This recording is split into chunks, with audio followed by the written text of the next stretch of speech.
La mission, le cœur de Dieu. Chers amis, chers partenaires de la mission, chers frères et sœurs en Christ, je vous salue dans le beau et précieux nom de notre Seigneur et Sauveur Jésus-Christ. Je vous encourage ce matin à nous rejoindre sur notre page Ensemble en marche pour la mission.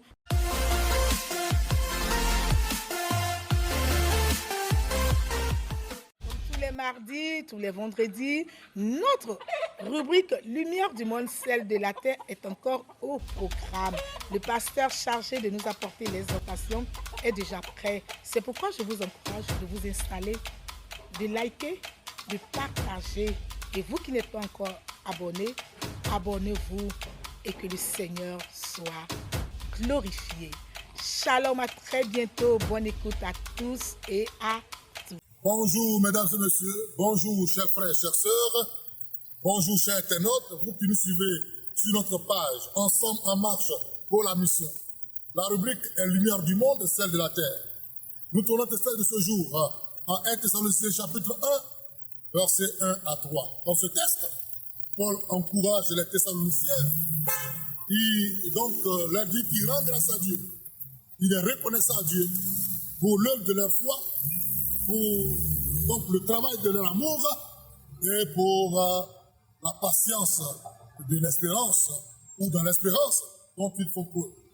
De ce texte, nous disons, soyons reconnaissants à Jésus-Christ. Soyons reconnaissants à Dieu. Chers frères, chères sœurs, nous devons être reconnaissants à Dieu. Il est important d'être reconnaissant à celui qui nous a créés, celui qui donne le souffle de vie, celui qui a fait de nous ce que nous sommes.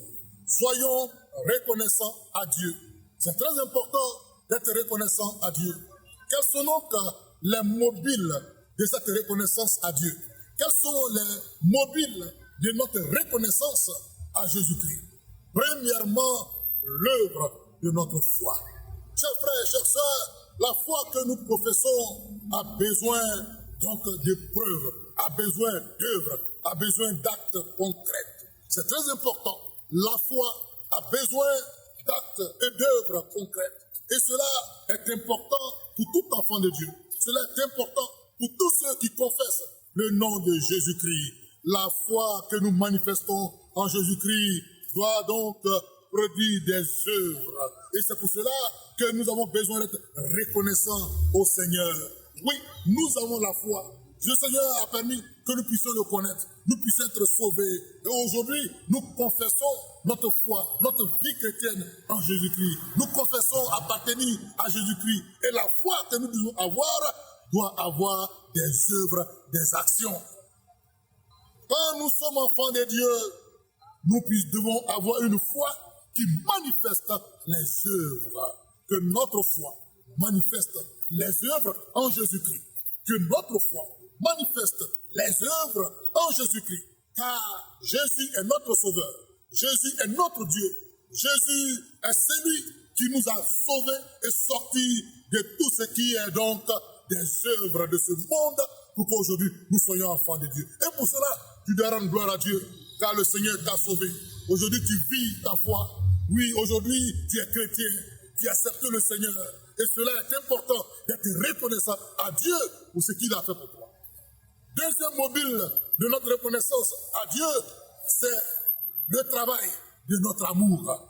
Le travail de notre amour. Oui, bien-aimés frères et sœurs, l'amour que nous manifestons dans le Seigneur a des œuvres, a des preuves. Nous ne devons pas aimer, Pierre dit, de ne pas seulement aimer de la bouche et des lèvres, mais d'aimer en acte, d'aimer par des actions. Oui, qui est capable d'aimer?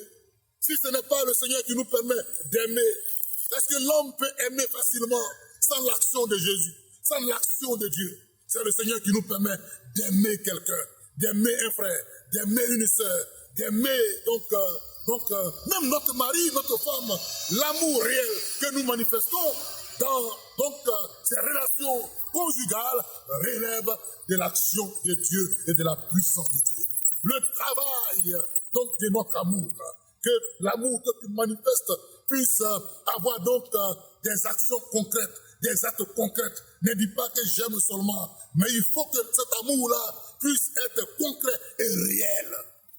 C'est en cela que nous avons besoin de glorifier Jésus, de dire merci à Jésus, de ce qui nous a rendu capables d'avoir un amour réel, un amour véritable qui permet donc d'approuver, d'apprécier l'amour que nous manifestons.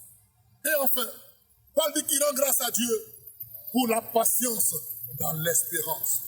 Vous savez, la plus grande espérance du chrétien, ce n'est pas de mourir et d'aller vers Jésus, mais la plus grande espérance de l'enfant de Dieu, de tout chrétien, c'est la venue de Jésus-Christ, la venue glorieuse du Seigneur Jésus.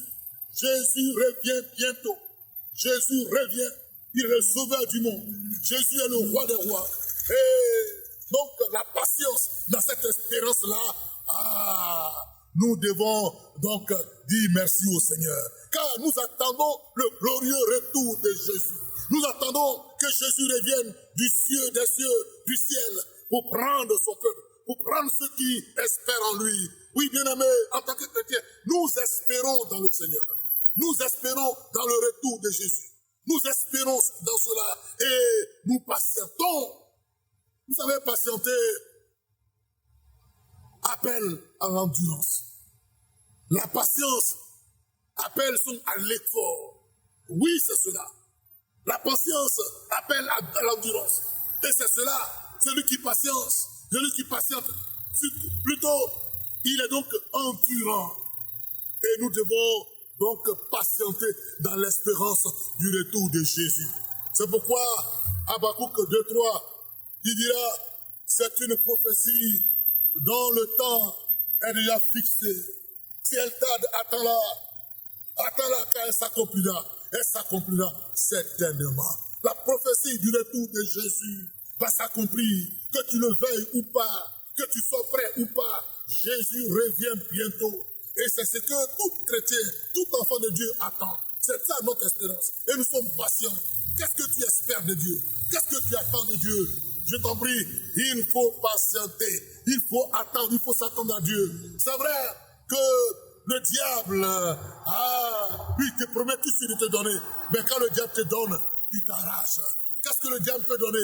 Rien du tout. Rien de solide. Tout ce qu'il fait est éphémère. Mais avec Dieu, il faut patienter. Il faut patienter. Patiente, car le Seigneur t'apportera ce qu'il faut. Patiente, car le Seigneur va te visiter.